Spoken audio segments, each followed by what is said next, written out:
everyone. Welcome to a special Wednesday virtual Vegfest live, which is pretty cool because, we're flexible. We'll change up our days of the week if it's necessary. And for this one, we needed to change from Thursday to Wednesday.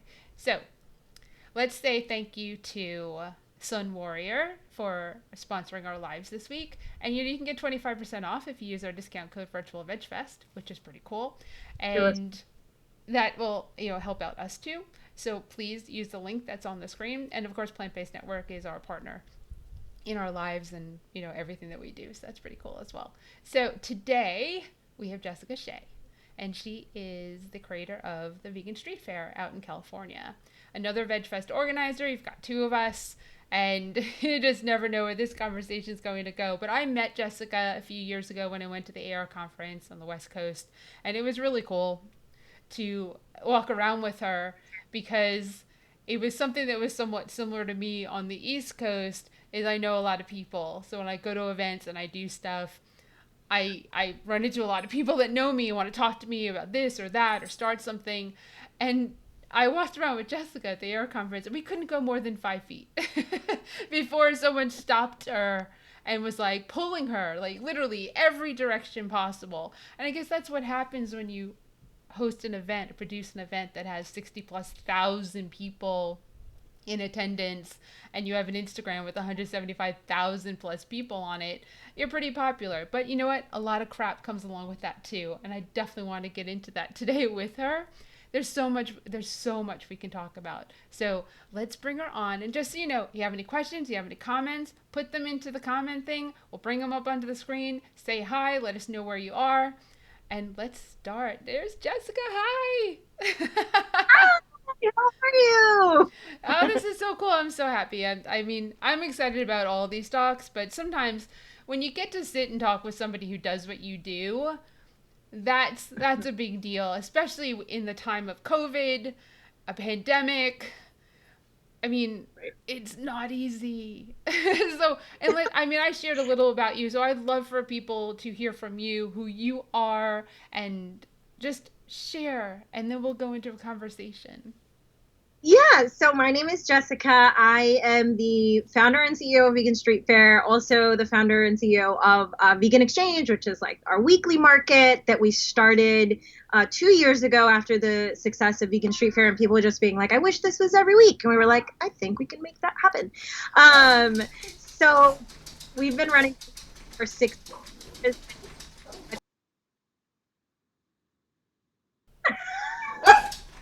Wait, what was that? Your baby in the background. I know, Franny. I'm sorry. It's okay. This is I life. This is it's life in it's COVID. live, and I have dogs, and that's the No, little one going ballistic at something outside. And we'll just like talk through it. Yo, yeah. normally a clap works or a muting works, but what, you just keep going. So yes, the vegan change, the weekly thing, which Yeah. like kudos to you, because I did a monthly thing, and whew, weekly. Oh, that's a lot. It's a lot to deal with people on a Yeah. weekly basis. But you have the population to do a weekly thing.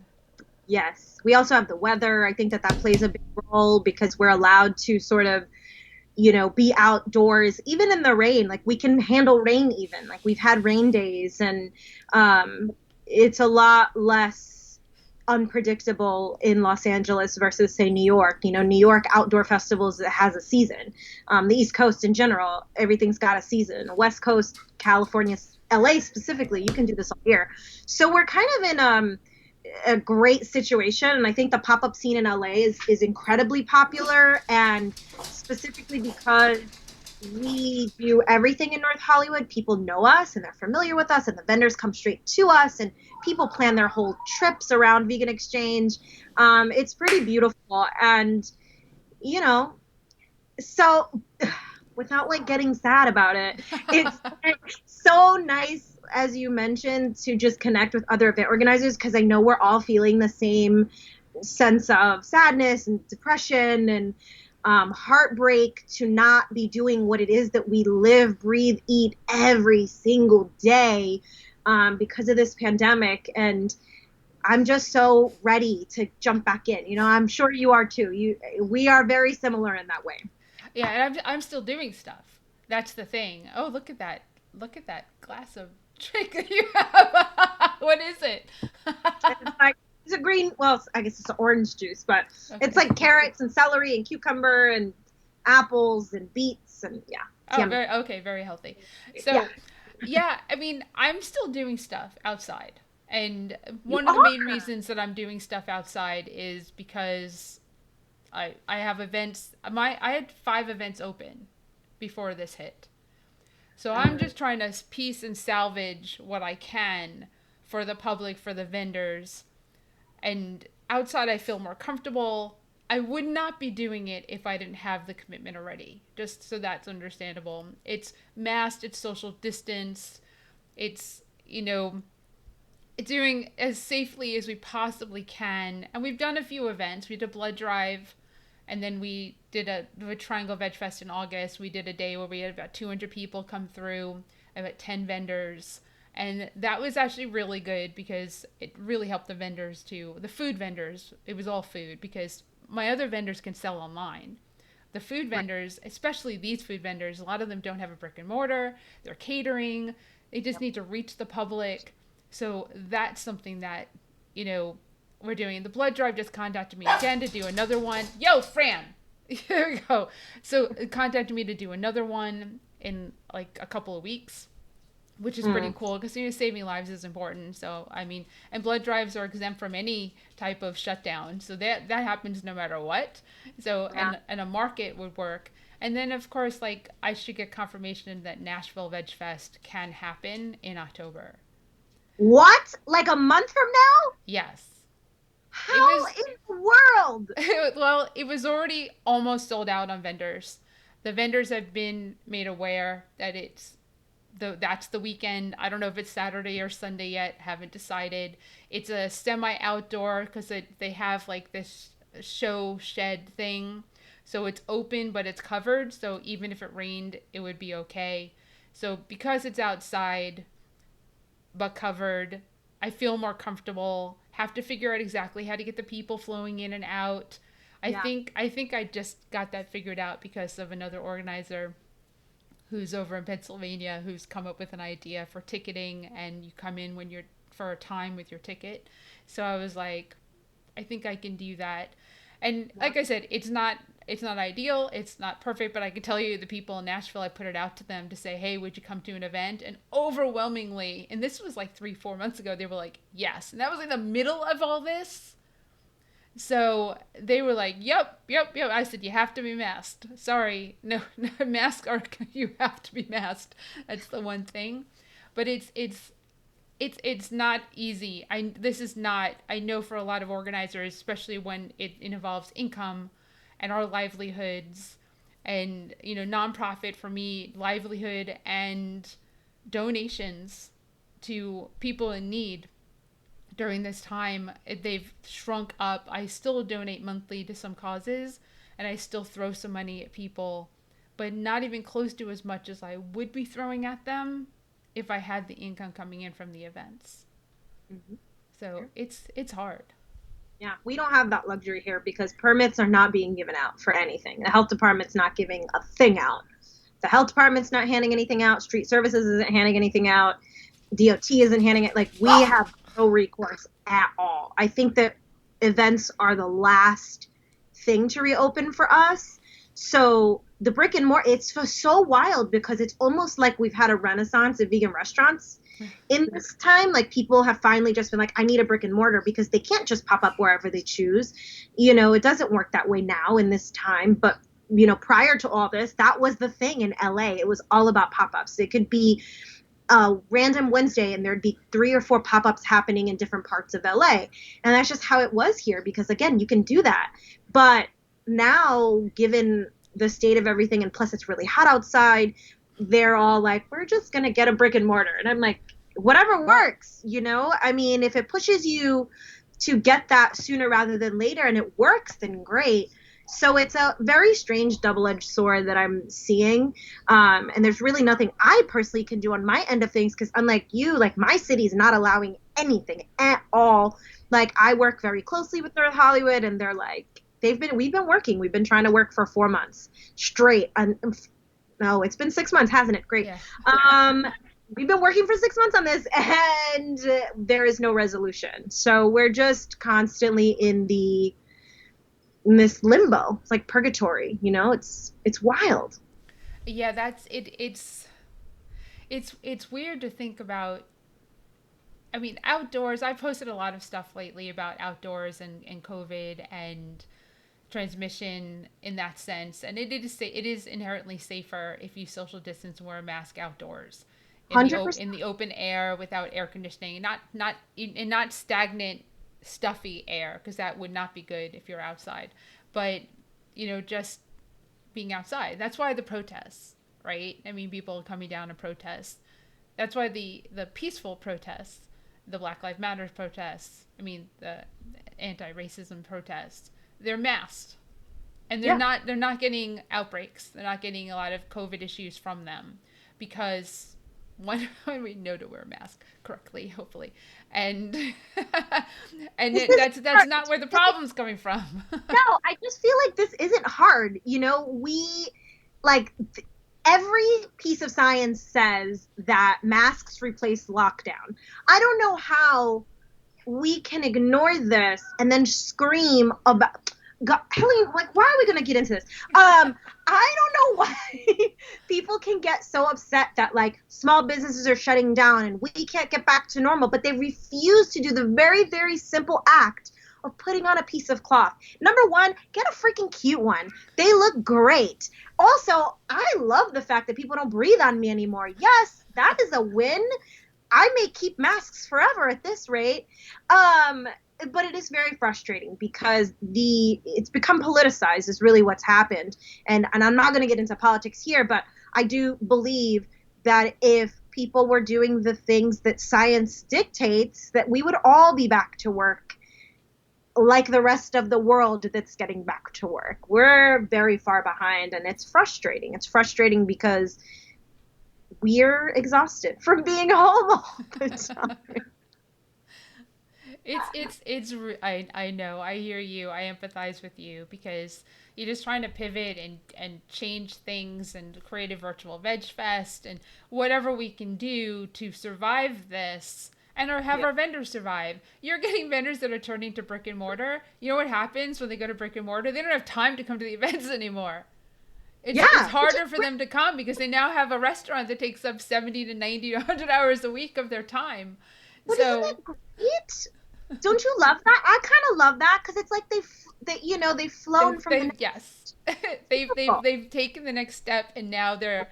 I mean, it's incredible, and they will come to some events, but they don't necessarily have the time to come to an event. But they can make a hit of like a decent amount of money at a festival, so it's Yeah, almost worthwhile to be like, oh, just go do a limited menu at the event. So there's a cup on the table. Big uh, cup. That's Cameron. kids. Sorry, I have kids. dogs. She's got kids. Like, So can I have this juice? I'm like, yes, you may. so Um. Anyway, yes. No, I feel like they graduate. Like when they get their little yeah. brick and mortar, they've graduated. That's beautiful. I love it. And there's So always someone behind them. There's always. always somebody starting a new business. That's something that I've learned over the years. Is there somebody else that wants to come in and like sell food, or whatever it is, and you're like, okay, let's get you started in the area so that you can become like the next brick and mortar, because we can use more of those in the community. It's really neat. And one thing, Yeah. like, I wanted to ask you a question. And it's maybe a little controversial question, but Ah! I wanted to ask you a question, and it has to do with being an organizer. And I thought about this earlier, and I was like, I definitely want to ask you, do you feel, because you were pulled by a lot of people when I met you, right, at the AIR conference. I mean, a lot of people know who you are, and a lot of people know who I am. And a lot of our vendors have become our friends, and some have not become our friends. So, do you feel like the people who engage with you, like you, become friends with you, do you feel there's any piece of that that's ingenuine? That they're just friends with us or organizers because of what we do? It's a good question. And I know Oh. you're the right person to ask it. So COVID has taught me a lot of things. COVID has taught me a lot about friendship, like real, actual, true friendship. I'm a New Yorker. I'm very outgoing. When I meet someone and I love what they do, I support them to the nth degree. I will give them every single opportunity to succeed because I invest in them with my heart, with my soul. I believe in them and I do everything in my power, probably like you, to make sure that this is a springboard for whatever it is that they want to do, whether that's a brick and mortar, whether that's a food truck, whether that's franchising, like anything that they want, just extra money for their family, whatever it is. I'm like, let's do this. Like, I pick them up, let's go. And through that, I have definitely met people that have felt like friends. And then when things get messy, like when an event has to be canceled 2 weeks prior, um, things change. And it's almost like, you know, I was very much kicked while I was down by people who I considered actual friends. And that broke my heart because I would never treat people that way. And it was really hurtful. It was hurtful to sort of witness it, to watch it, to be a part of it. But then the people who were really genuine, they continued to that. They would check on me every week. They'd be like, "How are you doing?" And I'd be like, "I don't know." And they would send me gifts and they would just text and be like, "You don't have to text back. I just want to let you know I'm thinking of you." And so I have very much learned that, especially in LA, it's really anywhere. You just have to protect your energy and your heart, but also be yourself. And me being myself is investing in people. And if I say this all the time, like if someone's going to try to, you know, hurt me or take advantage of me and my kindness, that's not my problem. That's their problem. I will move past it and I will survive. But you'll have to live with yourself and that's your karma. So yeah, I have found sort of both ends of that spectrum, if that makes any sense. Oh, it totally does. It's just been something that, because of the pandemic, that I think about more. Because Mm. I'm trying to help as many people as possible the same way that I would with the events. But, when it's one event, you're like, okay, I helped you. You can move on until the next year if you're not one of the people that comes with us to all our events, right? So it's really like a one Mhm. shot. Okay, good, excellent. I can keep up with you over the course of the year because we're connected on social media. But then and then this has really brought out uh, a lack of business experience in some, that's been difficult to, and I'm obviously careful with my words because it could be anybody, right, that I'm talking about, right? We So love them. We love them all. yes. We've just been sort of, we're all in this terrible mess together. And I don't mean to cut you off. I'm so sorry. No, it's Continue. okay. No, you're right, we're all in this mess together, and I want everyone to get through to the other side, but at the same time preserving me, the nonprofit, my ability to survive.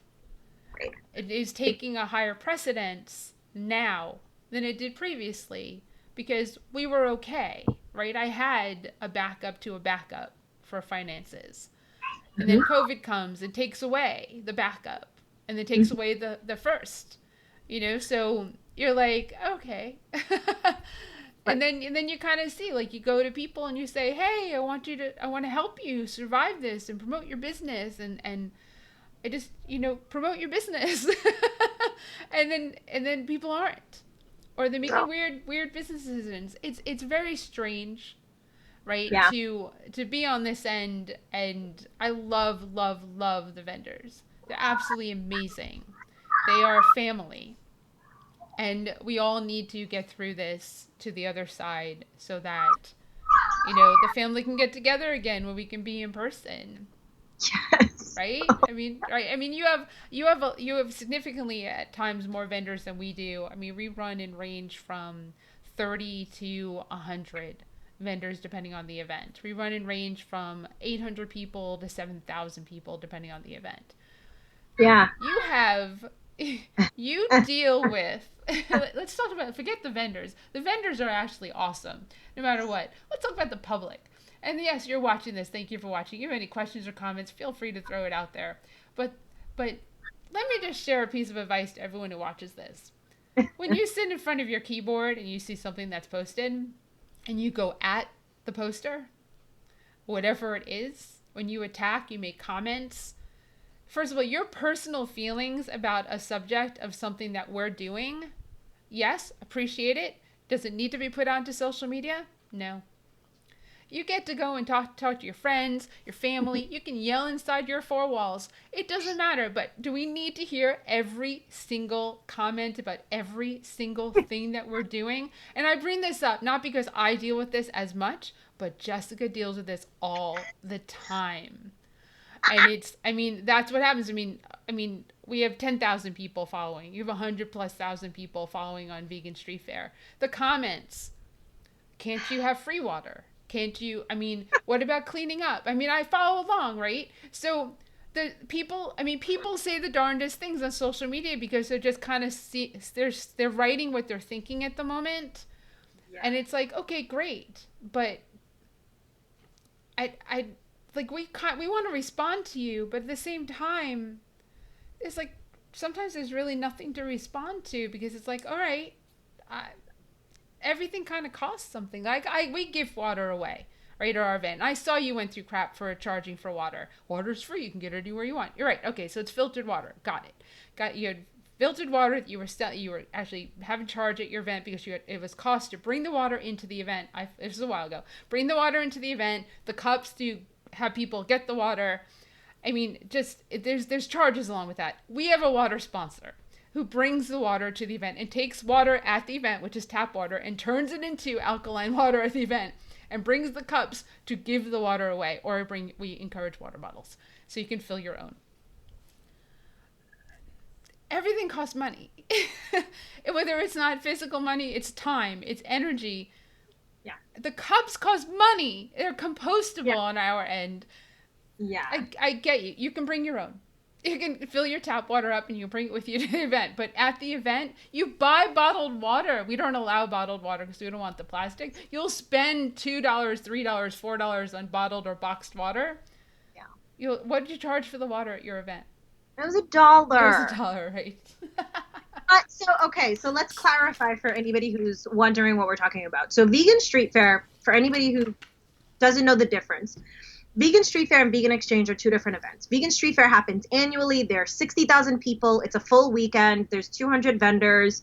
It's a mile worth of streets, and it is the party of the year.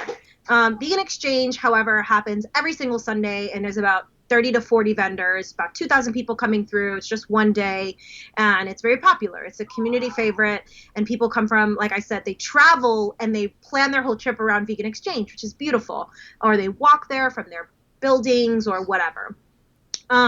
So at that specific event, they're all free to enter. So like, yay, that's step one. For that particular event, for Vegan Street Fair, the water is free. The water is free, just like you. We've got sponsorship. They're coming in. There's free water for everyone. Bring your water bottle, you're good.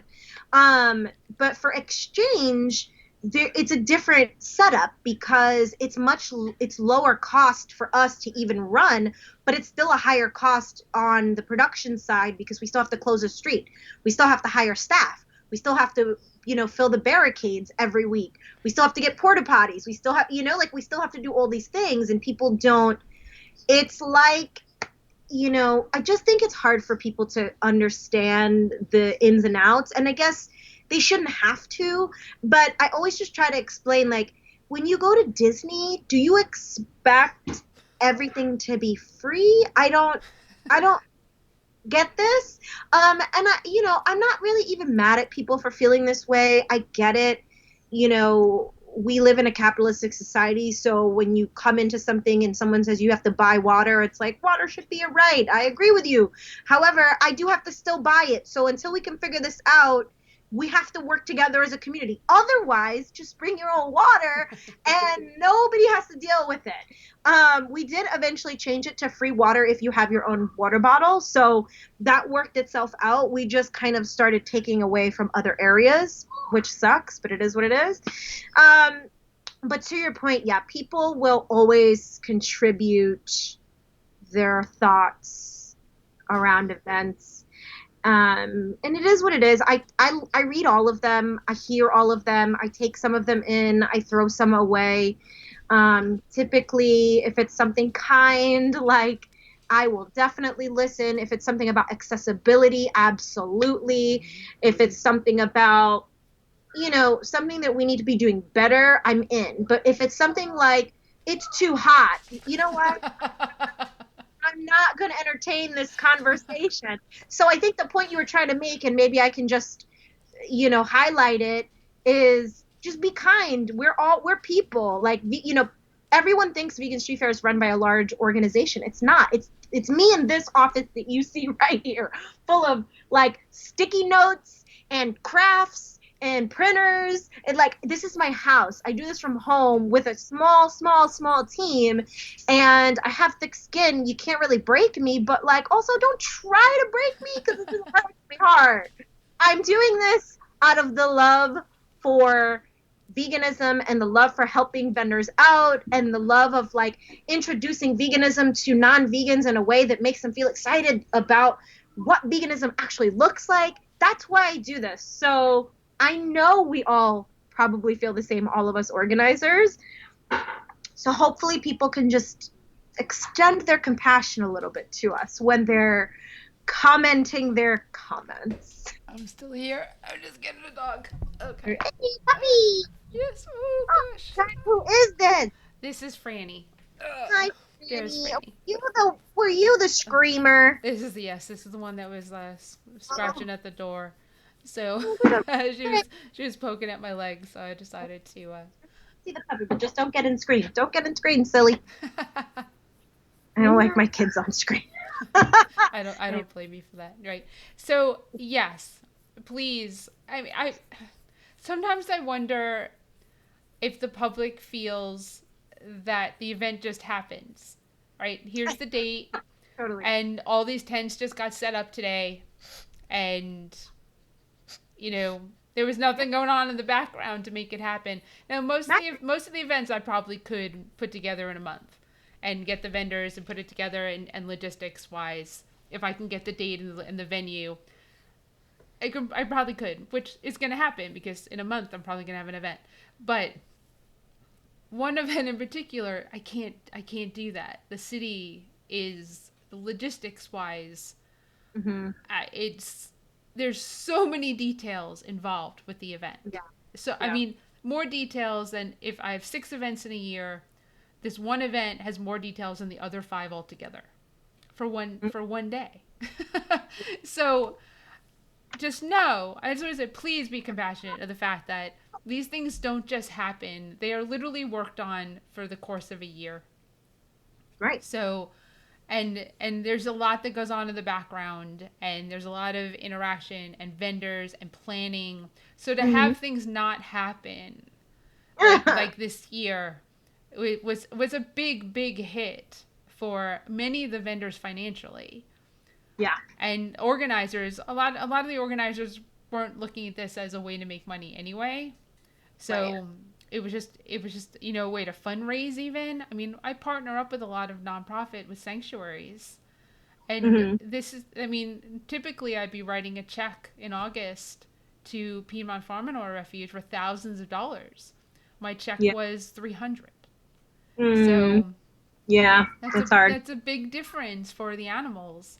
And that's, I mean, like you said, one of the main reasons that I even do what I do is to spread the word of veganism, is to save the planet, save the animals, and to help people with their health, Yeah. and to donate money back to the communities that we're in.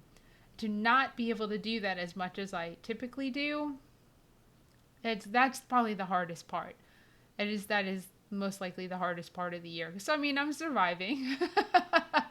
We have to. You have to figure it out. You can't allow this time to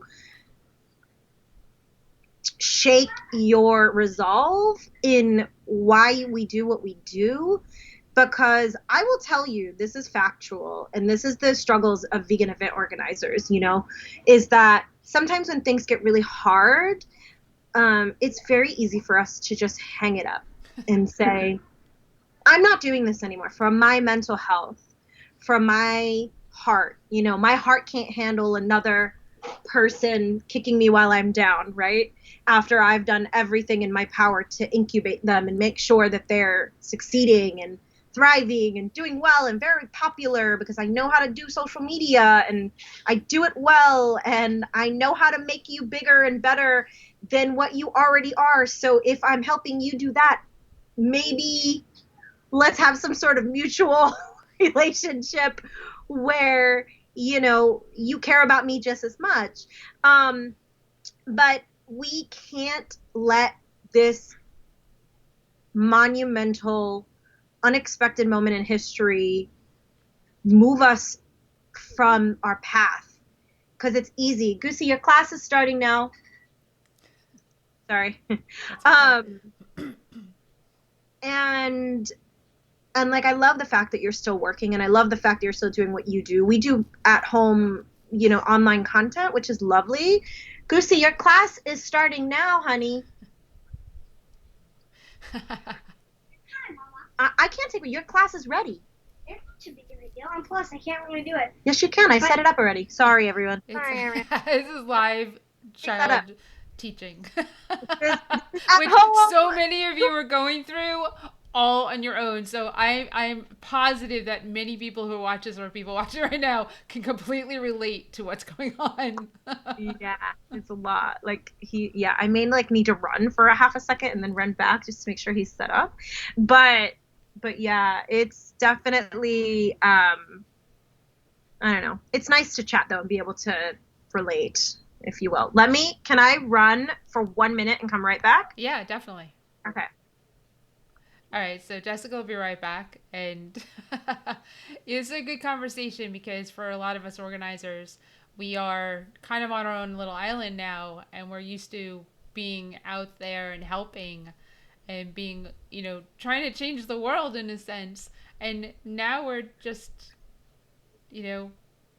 chilling and doing whatever we can to, survive this, which is incredibly important because we don't know when the end is. I think that's the hardest part about it, is when is the end of the pandemic? When do we get back to a new normal? When do we get together again and hug and feel comfortable doing that? When do you feel, I don't go into a restaurant. When do you feel comfortable sitting in a restaurant again and not just taking out food? Thankfully, we're back to the point where you don't have to worry about touching stuff like the mail or packages or the food that you pick up in the grocery store. That isn't as much of an issue as it is with an airborne aerosol virus. That is the hardest thing about it, is to be inside in air conditioning or heat or central air. That is very concerning. You have to be masked up. So here's Jessica. Let's bring her back. Okay, there we go. That was perfect. Just lamenting over, the way things are, and because it is the way it is. And I do take things one day at a time, because if I didn't do things one day at a time, I would get really upset. Yeah, you have to. You have to. Yeah. How do you go through a pandemic and have a business and not know what's coming from day to day and try to maintain your composure and feed your family or take care of your animals and your loved ones? How do you do that without taking it one day at a time? There's no manual. Nobody wrote a manual on how to do this. I don't know how to homeschool a child. Thank goodness I just have to set him up on Zoom. But this is unprecedented in our history, and so we have to roll with the punches. And I do feel like you're able to do that very well with the fact that you can still do your events, as small or large or however that works. That's lovely. And hopefully people follow suit, because that's the key. The key is following the guidelines so that this can continue and more things can come about. It's definitely a team effort, no matter how you slice it. Yeah, definitely. And speaking of, because you brought up, feeding your family, I think one thing that people don't know about you, and I do because I follow you on, I'm personally friends with you on social media, is you cook a lot. And of course, the bartending thing. Oh, kids. Sorry, I'm sorry, It's I'm okay. sorry. It's okay. Speaking of, right? I'm sorry, Right. what? Can you turn on can you turn on the AC and um Oh, turn it off? Yeah, I'll turn it off. Go because ahead. I'll turn it off. Yes, I know what you need to do. I got it. I got it. Okay. So yeah, so you cook and you like bartend in your house. Like you post like the coolest. I don't drink alcohol, but you post like the coolest. You're like, oh, here in the next session of like of Jessica the bartender, and which is really neat because I've made the cauliflower wings in the air fryer. I followed you when you posted the video. It's like years ago now. You posted the Yeah. video, and I was like, oh, just so you know, to make the cauliflower wings in the air fryer, you have the batter, right? But the most important thing is you put them in the batter them, put them in the air fryer, cook them for a little bit, and then rebatter them, So and then batter. put them back in the air fryer, and then you Boom. get the crunch Boom. that you are looking for Yes. from your air fried cauliflower wings without having to deep fry them. It's a little. I mean, as for your batter, whatever batter you want to use, it can be as simple as water and flour and spices. It's Mhm. very simple. Yes. Gluten free flour, water, spices. That's it. Simple, simple, simple. If you have a deep fryer, fry the babies up. But if you want to make them Yes, baby. healthier, throw them in the Woo. air fryer. Yes. Yeah. I do. I mean, I'm not a cook in any way. I would never ever classify myself as that. I just have children and I really started cooking when I went vegan, which at this point I went vegan in 2011. So we're going on 10 years next year. And I used to cook, but not really that great. And then when I became vegan, the world sort of shifted because I started to get cookbooks and I started to follow these YouTubers and watch recipe videos. And I just started to learn about, because you have to relearn everything when you go vegan, right? You have to relearn how to make things taste a certain way. You have to learn how to use ingredients. What the hell is nutritional yeast? Like most people don't know that right away when they first go vegan, and it could be an acquired taste for you. You might not like it right away. What the hell is seitan? Like, there's all these things that you kind of start to learn along the way.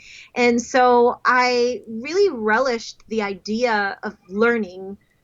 I just love learning, period. But then to learn how to cook vegan, just cook in general, but also have it be vegan, that has been such a joy um, to explore because the possibilities are endless. Like there's so many vegetables and fruits that I never, ever, ever ate pre-vegan. I don't even think I knew existed, right? And it's, people think veganism is salads and tofu, but it is so far from the truth. And that's why, to bring it back, I guess full circle, even though I know we're talking about cooking and stuff, this is why I love events, because I think it introduces people to different types of cuisine and different types of food and cultures that are doing vegan things and, exciting tastes for your palate that you don't traditionally think exist in the vegan world. Like how magical is that we have the power to showcase this for the world, right? Like that's pretty amazing that we're the ushers of this movement in specifically the food side of it. It's pretty great. I don't want to pat myself on the back too much, but I think all of the event organizers should. I mean, this is important work. I agree with you. And Milland just says hi. So hi, Milland. Thanks for joining us. I'll put you up on the screen. There's hi, Milland. So thanks for joining us. And yeah, no, it's true. Every event organizer of any type of event anywhere in the world is uh, is amazing because there's so many details and logistics. And like you, I'm in my house and I don't even have a separate office. We have a storage unit to put all the stuff in because that was a big help to get it out of the house. Mm-hmm. And I have a small team. And most of the people that work with us are volunteers. And travel with us from event to event. I feed them really well. We do fun stuff. We bring the speakers to like join us. We stay in the same house most of the time. And we have a blast over the course of the weekend eating a delicious vegan food and then working our tails off doing the events. That's what we do. And as long as it's still fun, I've said this for years. As long as I'm still having fun and I'm happy with what I'm doing, I'll keep doing it. Are there days where I sit in this house and I say, I'm done? No, seriously. I'm not going to do this anymore because no. Yeah, it definitely comes up because there are definitely days where suddenly your name is trashed out in the world because of something that happened, done, said. It's not just you. It's happened to me. It's happened to many of us. And you kind of go, you cry. I have hyperventilated. I like, I just, and then you just kind of, then I laughed about it and said, you know what? Like you said, their problem. Because I'm not going to stop doing what I'm doing because we're making a difference. And you're sitting behind your keyboard. What are you doing? That's most of the time. What are you doing besides being a keyboard warrior? What do you? How are you raising money? What are you doing for the animals? And where's your proof that you're extending yourself? And not that you have to do that. You don't have to do anything more than eat vegan or plant-based to make a difference. I don't want anyone to feel like there's pressure that you have to like go out and be a superstar in this world to matter. That is not the case at all. The fact that you're eating meatless Mondays, whatever it is, one meal a week, every lunch, only dinners, plant-based, vegan, every time you do that, you are making a difference. And that in itself makes you a superstar. Because with every meal that you decide to go vegan or plant-based, you're saving animals, you're saving the planet, and you're doing your health justice. And that is important. So just because we're sitting here talking about like all this crap that we do, we're like, standing on our heads. Yeah, that's us. That's our personalities. We're both New Yorkers. We're both direct. we both know a lot of people. We love doing this. But that does not mean that you need to do this too, because we make it look easy. Yes, we make it look easy. There's a lot behind us. There's a reason why the day of the event goes well. That's because we did all the work leading up to it. I do. I think like one of the coolest things, and you may agree with this, one of the coolest things for me about event planning is setting up. I like to say that it's setting up all the dominoes and then watching them fall, like the day of the event. Like that's what we do all year, right? Like if this were a typical year, I would already be 5 months into planning Vegan Street Fair 2021, and I'm 0 months into planning it because I don't even know if it's gonna happen, right? Because it's scheduled for March, so who the hell knows? But that's my favorite part is the things that you all don't see that you shouldn't see, right? I kind of always describe all of my events from Vegan Exchange to Street Fair to Vegan Street Fair nights. I always try to explain to my crew specifically that this is like vegan Disney. Think about it in those terms. You don't know what was happening prior to you buying your ticket, getting let in, and walking through those gates. You just know that when you walk in, it's perfectly manicured, all the new decorations for this new holiday are up, everyone's in place, the store is fully stocked, your photo opportunities are ready, all of the rides are working. But what is happening behind the scenes before all of that to happen? You shouldn't know. You shouldn't know any of that. So that's the beauty and the magic of event production, and it's similar to movies, right? I mean, from a TV film background, you shouldn't know what goes on behind the scenes. You should never see, well, it's fun to watch behind the scenes stuff, but you just go into a movie to enjoy it. That's what you do. And for me, that's what I want people to do with my events. I just want them to come in and enjoy. I don't want people to walk in and see anything out of place. And that's just the perfectionist in me. But things happen, in events. So I think to your point, whatever you do in your life, if you are a patron of an event, if you are a follower on social media, if you are a lurker, whatever it is that you do in your world, just do it. Do it and know that there are people out there doing the things that we believe in our hearts are necessary to push the movement forward, and in a more diverse way and in a more equitable way and in ways that makes sure that everyone's being included and being seen and being heard. We screw up, but it's not intentional, right? Like, we're not intentionally going out of our way to screw it up. We're working very hard, and we don't expect everybody else to plan events. I think for me personally, I just expect people to come and enjoy.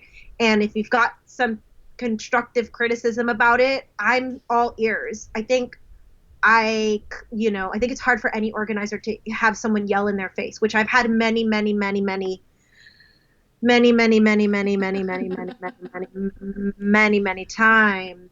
And it is what it is, just human nature. It is what it is. It's like a Yelp review, except live in person.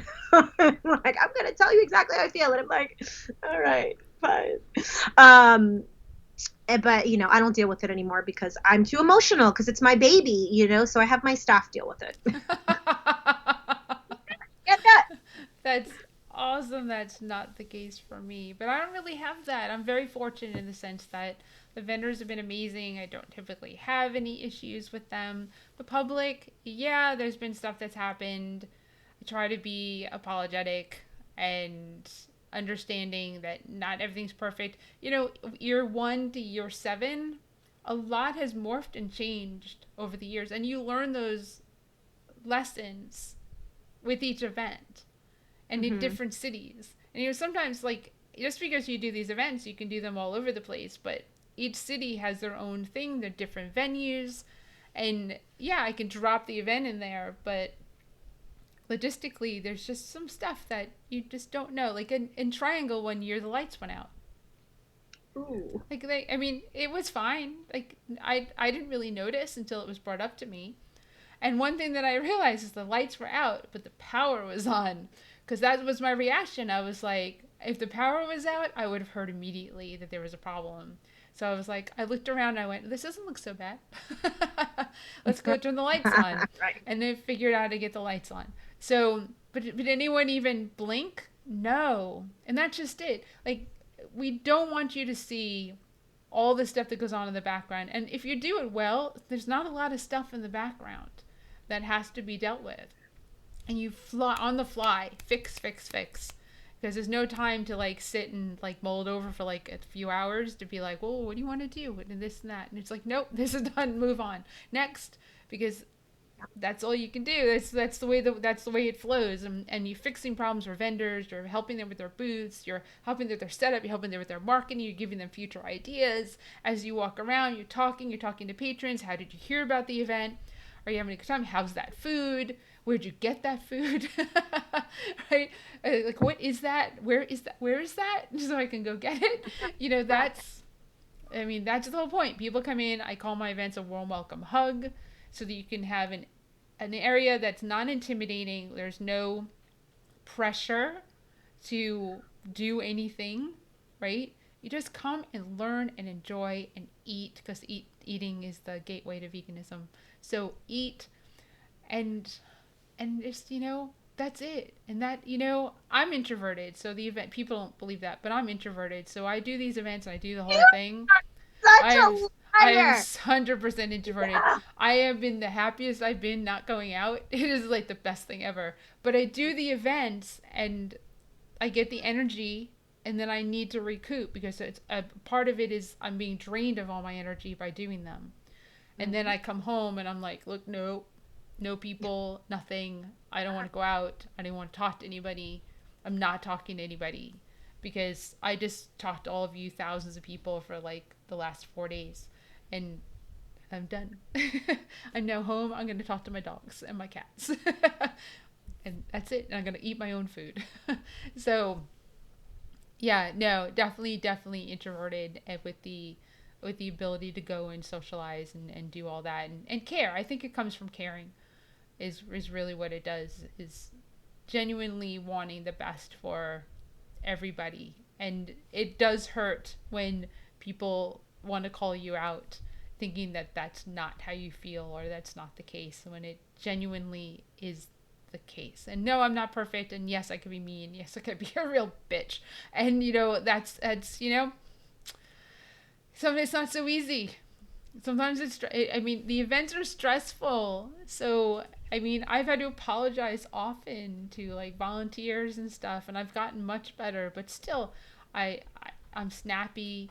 It's just, I have a lot going on the day of an event to manage that it's not always easy to be 100% polite and nice and friendly for 10, 15 hours in the course of a day when, there's a fire over there and you've put that out and there's a fire over here and you've put that out and you can't see it. You can't even know I put out a fire, and you won't know unless I know you personally and I can say, you know what just happened? So booths needed to be moved, cars got stuck in the event, like, it's interesting. It's raining. There's so much stuff that you're like, oh, like, speaking of like people, like you brought up, like someone asking like how the weather is, should they travel there? I Mm. can't tell you if you should travel. I'm not going to take on the liability of saying you should travel. You make a decision based on your weather forecast and how comfortable you feel driving. That's that's it. There's like what I can tell you that it's not raining now, but I don't Right. know where you're driving from. So Yeah. yeah, Yeah. interesting stuff that we work through, because I don't want to say we deal with, but we work through to do everything that we do. So Yeah. Jessica, most interesting thing that happened in an event? Okay, I got two. So what I've got three, and they're for each of my events, so it counts. The very, very, very first Vegan Street Fair in 2015 um, was a massive success. We anticipated 5,000 people, but 8,000, or sorry, we anticipated 5,000 people, but 10,000 showed up. And we only had 40 vendors on two tiny streets. It was just bananas. But that wasn't the hardest part. The hardest part was that midday it started to rain. That's fine, a little rain, no big deal. Um, Remember this? you remember this? Yes. And probably like 5 minutes later, it started to hail. Like hail on 10,000 people, okay? Now, I've lived in LA for 12 years, and I think I've only seen hail like 3 times. I couldn't believe that the day of my event, it was raining and hailing, because the next day was absolutely gorgeous. I couldn't believe it. So that was true. That happened. Um, and then the second most gnarly thing that happened was vegan exchange. My first year, this guy who is famous, I guess, for doing these things, showed up at my event with a dead chicken, like Uh, a one, okay, and a film crew and a whole bunch of people behind him, and staged like a whole anti-vegan protest, I guess, like in the middle of the event with this dead chicken. He was covered in blood. I have the photos, disgusting. And it was a thing. Like we had to call the police, and like it was a mess. So that's somewhere on the internet. And then the last thing was a vegan street for nights, like 2, 3 years ago. And I'm never doing another vegan street for nights on Labor Day weekend again, for this reason, because it's very vivid now, because we were supposed to have vegan street fair nights this past weekend, but there are fires everywhere and it's like 182 degrees. And a couple of years ago, there were fires on both sides of our event, to the point where there was ash on everything, like ash layers on our tables that were black, or like basically everywhere. And it's like the universe is trying to test me in every possible way and say, hey, vegan, you can't do this. And I'm going, yes, I can. I'm getting through it, and I do get through it. But it's been wild. I mean, there's definitely probably every single event organizer in the world has their horror stories, but we're still here. So bring it, I guess. Don't do that. I just Or want it to be like absolutely beautiful and stunning for every event that I do. And oddly enough, Asheville last year, I took it over 6 weeks to go, and it was raining. It was a wet weekend, Mm. and it rained during setup. Mhm. And upon opening, the sun came out, Oh, I and love it that. and it didn't rain. It was a perfect day. It was overcast, like 70 something. Like I'll take that over sunny and 90 something anytime. And the whole day, and it started raining a half hour after we ended. No, that's perfect. Wow. See, I love that. Yes, I was very thankful. It was, I mean, I was just thankful for, I was like, it could rain, like this light rain all day. It's much nicer out than Yeah. 95 and humid. I'll take it. So yeah, there's, I mean, weather is something we cannot control. Hail, I remember that. So you can laugh, you have to laugh about it now. So You can. You if can. Jessica, if anyone wanted to find you, reach out to you, how would they do that? Yeah, so we have a website, veganstreetfair.com, also veganexchangeevents.com, plural events. And then also on social media, every single way that Brad said, I remember that. I remember that day. Because yes, Great. he's talking about Asheville. Yeah, Brad and I Stacy. remember that day. They volunteered. They have a great family. They helped and they actually Oh, helped set up like the barricades for one of the streets with all the chairs and stuff. So yeah, they we are. got Yeah. fans that are supportive in all weather. So on Instagram, it's at Vegan Street Fair. On Facebook, it's Vegan Street Fair. And then if you're looking for Vegan Exchange, it's Vegan Exchange LA on Instagram and on Facebook. Being Exchange LA, right? That's what you said. Yes. There you go. Okay, I put that in the comments. There you go. I will thank you so much Thanks for for joining having me me. today. I mean, it was pretty cool. I hope everyone, as you watch this, might not be as applicable to you because we're talking about what we do, but at the same time, you come to our events. So it's good to know like what's going on in the background. Also know that we're sitting here like with our hands tied. Like jonesing to do something. And at the same time, I'm kind of like, yeah, I'm good. Because Oh that's the no. introverted part of me. I'm like, I'm eh. itching. I'm like, get me out, please get me out now. Yeah. Whereas I don't have that. That's my extroverted friends are actually going insane, and I'm like, yeah, I'm good. Wow. Well, Yeah. I mean, I'm thankful for that, right? And I live with people, right? So I mean, that helps too. So yeah. Jessica, really, thank you so much. Keep doing what you're doing, and share this on Vegan Street Fair. I'll get it uploaded to YouTube. And everyone, I'm going to say goodbye to Jessica and do my little closeout. So, Good bye, night. Jess. Bye, Thank you. everyone. Thanks for having me. You're welcome. So, thank you so much for watching another virtual Vegfest Live. We're back again on Saturday with Sean Stratton, who is the creator and founder of the Vegan International Festival. The Vegan International Festival, which is going to happen in October. And we're going to talk about that. And you'll learn more about Sean. He's also an ultra marathoner, which is great. Thank you to Sun Warrior. And go get your discount using Virtual Veg Festival caps on the website that we have scrolling on the screen. Thanks to the Plant Based Network. And remember to shop at virtualvegfest.com to support the vendors that we just spent the last hour talking about so they can survive the pandemic. And of course, wear your mask over your nose, under your chin. I even have one today. There we go. Right? The right way to wear your mask is like that. So over your chin, I mean under over your chin, under your nose, whatever it is. So please wear your mask and make sure that you can get a cool one custom if you want. I can help you get one of those. And Millen, thank you for you too. And voting. I got my absentee ballot in the mail today. Did you get an absentee ballot? Have you applied for one? This is for the United States, for people watching the United States, because we're international. Have you applied for your absentee ballot? Because North Carolina, we're already voting, right? Because that's where I am. And if you can get an absentee ballot, if you have concerns about going to the polls, get one. And if you're concerned about mailing them, drop it off at your local center. Certain states, you can vote, you have to vote by mail, but you can go drop it off as well if you have concerns about the post office and making sure your vote counts. If you're going to go in person, wear your mask. But if you're also interested, you can become a poll worker this year.